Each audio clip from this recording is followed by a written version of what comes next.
ಪಹಲ್ಗಾಮ್ ದಾಳಿ ಹಿಂದೆ ಲಷ್ಕರ್ ಉಗ್ರ ಸಂಘಟನೆಯ ಕೈವಾಡ ಇರೋದು ಈಗಾಗಲೇ ಸ್ಪಷ್ಟ ಆಗಿದೆ. ಹಫೀಜ್ ಸಯೀದ್ ಮಸೀದಿ ಮೇಲೆ ಭಾರತ ದಾಳಿಯನ್ನ ಮಾಡಿರೋದು. ಪಾಕ್ನ ಮರಿಕೆಡಿಯಲ್ಲಿ ಹಫೀಜ್ ಸಯೀದ್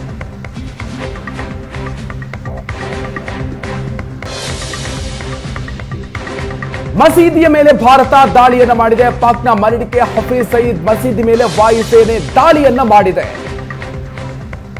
ಪಹಲ್ಗಾಮ್ ದಾಳಿ ಹಿಂದೆ ಲಷ್ಕರ್ ಉಗ್ರ ಸಂಘಟನೆಯ ಕೈವಾಡ ಇರೋದು ಸ್ಪಷ್ಟ. ಮಸೀದಿಯಲ್ಲಿ ಉಗ್ರ ಚಟುವಟಿಕೆಗಳಿಗೆ ಸಂಬಂಧಪಟ್ಟಂತೆ ಸಾಕಷ್ಟು ಬೆಳವಣಿಗೆಗಳು ಆಗ್ತಾ ಇತ್ತು. ಆ ಹಿನ್ನೆಲೆಯಲ್ಲಿ ಅದನ್ನ ಕೂಡ ಗುರಿಯಾಗಿಸಿಕೊಂಡು ದಾಳಿಯನ್ನ ನಡೆಸಲಾಗಿದೆ.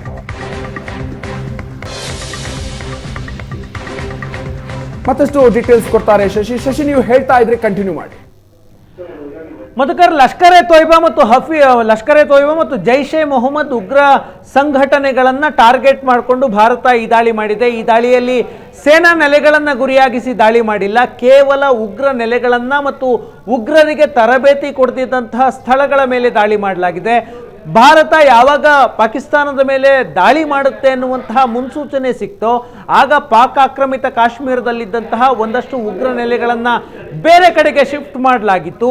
ಬೇಹುಗಾರಿಕಾ ಮಾಹಿತಿಯನ್ನು ಕಲೆ ಹಾಕಲಾಗ್ತಾ ಇತ್ತು. ಕಳೆದ 14 ದಿನಗಳಿಂದ ಯಾವ ಸ್ಥಳದಲ್ಲಿ ಜೈಷ್ ಎ ಮೊಹಮ್ಮದ್ ಮತ್ತು ಲಷ್ಕರ್ ಎ ತೊಯ್ಬಾ ಉಗ್ರರು ಉಳಿದುಕೊಂಡಿದ್ದಾರೆ ಅನ್ನುವಂತಹ ಮಾಹಿತಿ ಇತ್ತು. ಆ ಮಾಹಿತಿಯ ಆಧಾರದ ಮೇಲೆ ಬಹವಾಲ್ಪುರ, ಕೋಟ್ಲಿ, ಮರಿಡ್ಕೆ ಮತ್ತು ಮುಜಫರಾಬಾದ್ ಪಾಕಿಸ್ತಾನದ 4 ಪ್ರಮುಖ ನಗರಗಳ ಮೇಲೆ 9 ಸ್ಥಳಗಳ ಮೇಲೆ ದಾಳಿ ಮಾಡಲಾಗಿದೆ. ಈ ದಾಳಿಗೆ ಡ್ರೋನ್ ಅನ್ನು ಬಳಸಲಾಗಿದೆ, ನೌಕಾಸೇನೆಯನ್ನು ಬಳಸಲಾಗಿದೆ, ಜೊತೆಗೆ ರಫೇಲ್ ಯುದ್ಧ ವಿಮಾನಗಳನ್ನು ಬಳಸಲಾಗಿದೆ. ರಫೇಲ್ ಯುದ್ಧ ವಿಮಾನದಲ್ಲಿ ಸ್ಕಾಲ್ಪ್ ಅನ್ನುವ ಕ್ಷಿಪಣಿಯನ್ನು ಬಳಸಲಾಗುತ್ತೆ. 1300 ಕಿಲೋಮೀಟರ್ ವ್ಯಾಪ್ತಿಗೆ ಹೋಗಿ ದಾಳಿ ಮಾಡುವಂತಹ ಸಾಮರ್ಥ್ಯ ಆ ಸ್ಕಾಲ್ಪ್ ಕ್ಷಿಪಣಿಗಳಿಗಿದೆ. ಆ ಕ್ಷಿಪಣಿಗಳನ್ನು ಬಳಸಿಕೊಂಡು ಈ ದಾಳಿಯನ್ನು ಮಾಡಲಾಗಿದೆ. ಟಾರ್ಗೆಟ್ ಇದ್ದದ್ದು ಲಷ್ಕರ್ ಎ ತೊಯ್ಬಾ ಮತ್ತು ಜೈಷ್ ಎ ಮೊಹಮ್ಮದ್. ಲಷ್ಕರ್ ಎ ತೊಯ್ಬಾ ಪಹಲ್ಗಾಮ್ ದಾಳಿಯ ನೇತೃತ್ವ ವಹಿಸಿಕೊಂಡಂತಹ ಸಂಘಟನೆ.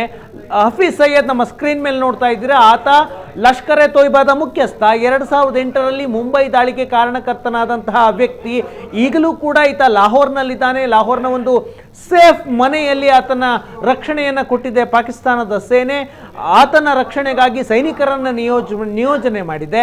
ಈಗ ಮರಿಡ್ಕೆಯಲ್ಲಿ ಈತ ಹಫೀಜ್ ಸಯೀದ್ ನಡೆಸುವಂತಹ ಒಂದು ಮಸೀದಿ ಮತ್ತು ಮದರಸಾವನ್ನು ಗುರಿಯಾಗಿಸಿಕೊಂಡು ದಾಳಿ ಮಾಡಲಾಗಿದೆ.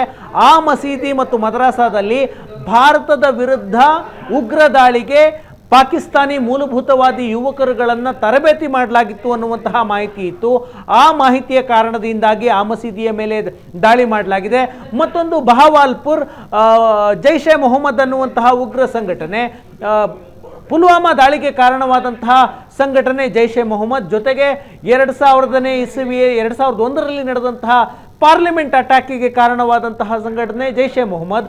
ಈ ಸಂಘಟನೆ ನಡೆಸ್ತಿದ್ದಂತಹ ಒಂದು ಮಸೀದಿ ಬಹವಾಲ್ಪುರದಲ್ಲಿದೆ. ಆ ಮಸೀದಿಯನ್ನು ಟಾರ್ಗೆಟ್ ಮಾಡಿಕೊಂಡು ದಾಳಿಯನ್ನು ಮಾಡಲಾಗಿದೆ. ಭಾರತ ನಡೆಸಿರುವಂತಹ ಈ ದಾಳಿಯಲ್ಲಿ ಲಷ್ಕರ್ ಎ ತೊಯ್ಬಾ ಮತ್ತು ಜೈಷ್ ಎ ಮೊಹಮ್ಮದ್ ಉಗ್ರ ಸಂಘಟನೆಗಳ ಪ್ರಮುಖ ಉಗ್ರ ನಾಯಕರುಗಳು ಬಲಿಯಾಗಿದ್ದಾರೆ ಅಂತ ಒಂದು ಮೂಲದ ಮಾಹಿತಿಯ ಪ್ರಕಾರ 70ಕ್ಕೂ ಹೆಚ್ಚು ಜನ ಉಗ್ರರು ಬಲಿಯಾಗಿದ್ದಾರೆ ಎನ್ನುವಂತಹ ಮಾಹಿತಿ ಸಿಗ್ತಾ ಇದೆ. ಈ ಸಾವಿನ ಸಂಖ್ಯೆ 100 ದಾಟುವಂತಹ ಸಾಧ್ಯತೆ ಇದೆ. ಪ್ರಧಾನಿ ನರೇಂದ್ರ ಮೋದಿ ನಿನ್ನೆ ರಾತ್ರಿ 8 ಗಂಟೆಯಿಂದಲೇ ಇವತ್ತಿನ ದಾಳಿಗೆ ಸಂಬಂಧಪಟ್ಟಂತೆ ಪ್ರಿಪ್ರೇಷನ್ಸ್ಗಳು ನರೇಂದ್ರ ಮೋದಿಯವರ ಮನೆಯಲ್ಲಾಗ್ತಾ ಇತ್ತು. ಅಜಿತ್ ದೋವಲ್ ನರೇಂದ್ರ ಮೋದಿಯವರನ್ನು ನಿನ್ನೆ ರಾತ್ರಿ 8 ಗಂಟೆಗೆ ಭೇಟಿ ಮಾಡಿದರು. ಆಗಿನಿಂದಲೂ ನಿರಂತರವಾದ ಸಭೆಗಳಾಗ್ತಾ ಇದೆ. ಅಜಿತ್ ದೋವಲ್ ಅವರ ನೇತೃತ್ವದಲ್ಲಿ ಇಡೀ ಕಾರ್ಯಾಚರಣೆಯಾಗಿದೆ. ರಾತ್ರಿಯಿಂದ ಈವರೆಗೆ ಅಜಿತ್ ದೋವಲ್ ಅವರ ನೇತೃತ್ವದಲ್ಲಿ 15 ಸಭೆಗಳಾಗಿದ್ದಾವೆ. ಪ್ರಧಾನಿ ನರೇಂದ್ರ ಮೋದಿ ಕ್ಷಣದ ಮಾಹಿತಿಯನ್ನು ಅಜಿತ್ ದೋವಲ್ ಅವರಿಂದ ಪಡೆದುಕೊಳ್ತಾ ಇದ್ದಾರೆ. ಅಂದರೆ ಪಾಕಿಸ್ತಾನದ ಮೇಲೆ ನಡೆದಿರುವಂತಹ ಈ 9 ಸ್ಥಳಗಳ ಮೇಲೆ ನಡೆದಿರುವಂತಹ ದಾಳಿ 1971ರ ಯುದ್ಧದ ನಂತರ ಪಾಕಿಸ್ತಾನದ ಮೇಲೆ ಡೀಪ್ ಇನ್ಸೈಡ್ ಪಾಕಿಸ್ತಾನದ ಒಳಗಿನ ಪ್ರದೇಶಗಳ ಮೇಲೆ ಇಷ್ಟು ದೊಡ್ಡ ಮಟ್ಟದ ದಾಳಿಯಾಗಿದೆ. ಆ ಕಾರಣದಿಂದಾಗಿ ಪ್ರಧಾನಿ ನರೇಂದ್ರ ಮೋದಿಯವರ ನೇತೃತ್ವದಲ್ಲಿ ಕ್ಷಣಕ್ಕೂ ಮಾಹಿತಿಯನ್ನು ಪಡೆದುಕೊಳ್ಳುವಂತಹ ಕೆಲಸ ಆಗ್ತಾ ಇದೆ. 9 ಸ್ಥಳಗಳ ಮೇಲೆ ದಾಳಿಯಾದಾಗ ಸಹಜವಾಗಿ ಪಾಕಿಸ್ತಾನ ಪ್ರತಿದಾಳಿ ಮಾಡುವಂತಹ ಸಾಧ್ಯತೆ ಇರುತ್ತೆ. ಹಾಗಾಗಿ ಐ ಅಲರ್ಟ್ ಅನ್ನು ಮಾಡಲಾಗಿದೆ. ಪಾಕಿಸ್ತಾನ ಮತ್ತು ಭಾರತದ ಗಡಿ ಪ್ರದೇಶ 2,500 ಕಿಲೋಮೀಟರ್ ಉದ್ದದ ಗಡಿ ಇದೆ, ಅಂತಾರಾಷ್ಟ್ರೀಯ ಗಡಿ 2,300 ಕಿಲೋಮೀಟರ್ ಇದೆ, 700 ಕಿಲೋಮೀಟರ್ ಲೈನ್ ಆಫ್ ಕಂಟ್ರೋಲ್ ಇದೆ, ಅಂದರೆ ಗಡಿ ನಿಯಂತ್ರಣ ರೇಖೆ ಇದೆ. ಎರಡೂ ಕಡೆ ಭಾರತದ ಸೇನೆ ಅಲರ್ಟ್ ಆಗಿದೆ, ವಾಯುಪಡೆ ಮತ್ತು ಭೂಸೇನೆ ಅಲರ್ಟ್ ಆಗಿದೆ, ಜೊತೆಗೆ ಅರಬ್ಬಿ ಸಮುದ್ರದಲ್ಲಿ ನೌಕಾಸೇನೆ ಕೂಡ ಅಲರ್ಟ್ ಆಗಿದೆ. ಪಾಕಿಸ್ತಾನ ಸೇನೆ ಸದ್ಯಕ್ಕೆ ಯಾವುದೇ ಪ್ರತಿದಾಳಿಯನ್ನು ಮಾಡುವ ಲಕ್ಷಣವನ್ನು ತೋರಿಸ್ತಾ ಇಲ್ಲ. ಅಂದರೆ ಅವರಿಗೆ ಯಾವ ರೀತಿ ರಿಯಾಕ್ಟ್ ಮಾಡಬೇಕು ಅನ್ನುವುದರ ಬಗ್ಗೆ ಇನ್ನೂ ಪಾಕಿಸ್ತಾನದ ಸೇನೆ ನಿರ್ಧಾರವನ್ನು ತೆಗೆದುಕೊಂಡಿಲ್ಲ. ಸದ್ಯಕ್ಕೆ ರಿಟ್ಯಾಲಿಯೇಷನ್ ಮಾಡುವಂತಹ ನಿರ್ಧಾರ ಮಾಡ್ತೀವಿ, ಆದರೆ ಸಮಯ ಮತ್ತು ಗುರಿಯನ್ನು ನಾವು ನಿಗದಿಪಡಿಸ್ತೀವಿ, ನಾವು ಸುಮ್ಮನೆ ಇರೋದಿಲ್ಲ ಅನ್ನುವಂತಹ ಮಾತನ್ನು ಪಾಕಿಸ್ತಾನದ ಸೇನೆ ಅಧಿಕೃತವಾಗಿ ಮಾಹಿತಿಯನ್ನು ಕೊಟ್ಟಿದೆ. ಈಗ ಬರ್ತಾ ಇರುವಂತಹ ಮಾಹಿತಿಗಳ ಪ್ರಕಾರ ಜಮ್ಮು ಕಾಶ್ಮೀರದ ಗಡಿ ನಿಯಂತ್ರಣ ರೇಖೆಯಿಂದ ಆಚೆಗೆ ಶೆಲ್ಲಿಂಗ್ಸ್ಗಳನ್ನು ಪಾಕಿಸ್ತಾನ ಸೇನೆ ಮಾಡ್ತಾ ಇದೆ. ಅದಕ್ಕೆ ಭಾರತೀಯ ಸೇನೆ ತಕ್ಕ ಪ್ರತ್ಯುತ್ತರವನ್ನು ಕೊಡ್ತಾ ಇದೆ ಅನ್ನುವಂತಹ ಮಾಹಿತಿಗಳು ಲಭ್ಯ ಆಗ್ತಾ ಇದೆ. 70ಕ್ಕೂ ಹೆಚ್ಚು ಜನ ಬಲಿಯಾಗಿದ್ದಾರೆ ಅನ್ನುವಂತಹ ಮಾಹಿತಿ ಇದೆ. ಬಲಿಯಾದವರಲ್ಲಿ ಬಹುತೇಕ ಲಷ್ಕರ್ ಎ ತಯ್ಯಬಾ ಮತ್ತು ಜೈಷ್ ಎ ಮೊಹಮ್ಮದ್ ಉಗ್ರ ಸಂಘಟನೆಗಳ ನಾಯಕರು ಅಂತ. ಈ ದಾಳಿಯಲ್ಲಿ ನಾಗರಿಕರ ಸಾವನ್ನು ಆದಷ್ಟು ತಪ್ಪಿಸಬೇಕು ಅನ್ನುವಂತಹ ಉದ್ದೇಶ ಇತ್ತು. ಆ ಸೂಚನೆಯನ್ನು ಸೇನಾಪಡೆಗಳಿಗೆ ಸರ್ಕಾರ ಕೊಟ್ಟಿತ್ತು. ಅಂದರೆ ನೀವು ಮಾಡುವಂತಹ ದಾಳಿಯಲ್ಲಿ ನಾಗರಿಕರು ಬಲಿಯಾಗಬಾರ್ದು, ಅಮಾಯಕರು ಬಲಿಯಾಗಬಾರ್ದು ಅನ್ನುವಂತಹ ಸೂಚನೆಯನ್ನು ಕೊಡಲಾಗಿತ್ತು.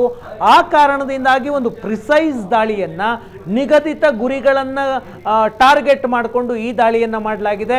70ಕ್ಕೂ ಹೆಚ್ಚು ಜನ ಬಲಿಯಾಗಿದ್ದಾರೆ. ಬಲಿಯಾದಂತಹ ಬಹುತೇಕರು ಲಷ್ಕರ್ ಎ ತಯ್ಯಬಾ ಮತ್ತು ಜೈಷ್ ಎ ಮೊಹಮ್ಮದ್ನ ಉಗ್ರರು ಅನ್ನುವಂತಹ ಮಾಹಿತಿ ಸಿಗ್ತಾ ಇದೆ. ಯಾವಾಗ ಭಾರತ ಪಾಕಿಸ್ತಾನದ ಮೇಲೆ ಈ ದಾಳಿ ಮಾಡ್ತೋ, ದಾಳಿಯ ನಂತರ ಜಗತ್ತಿನ ಪ್ರಮುಖ ದೇಶಗಳಿಗೆ ದಾಳಿಯ ಬಗ್ಗೆ ಮಾಹಿತಿಯನ್ನು ಕೊಟ್ಟಿದೆ.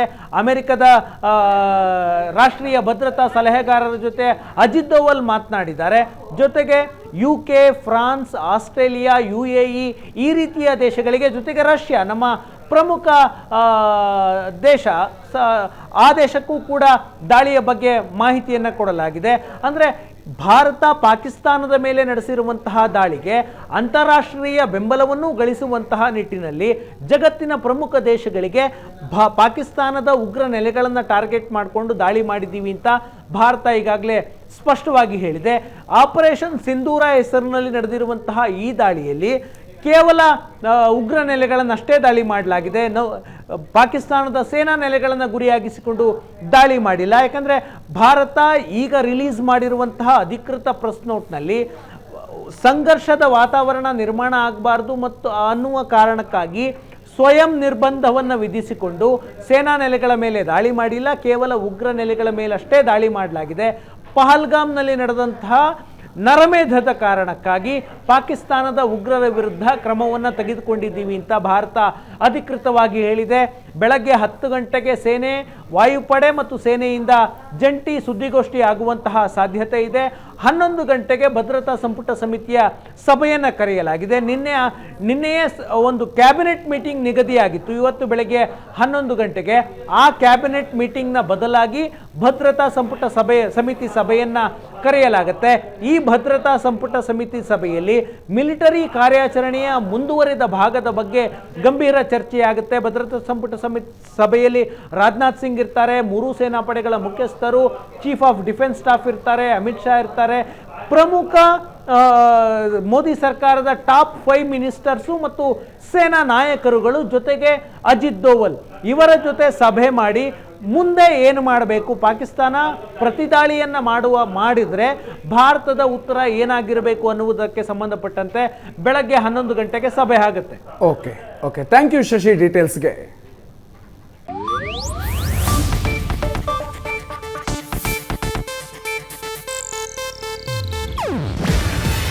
ಇದು ಏಷ್ಯಾನೆಟ್ ನ್ಯೂಸ್ ನೆಟ್ವರ್ಕ್ ಪ್ರಸ್ತುತಿ. ನೀವು ನೋಡ್ತಿದ್ದೀರಾ ಏಷ್ಯಾನೆಟ್ ಸುವರ್ಣ ನ್ಯೂಸ್.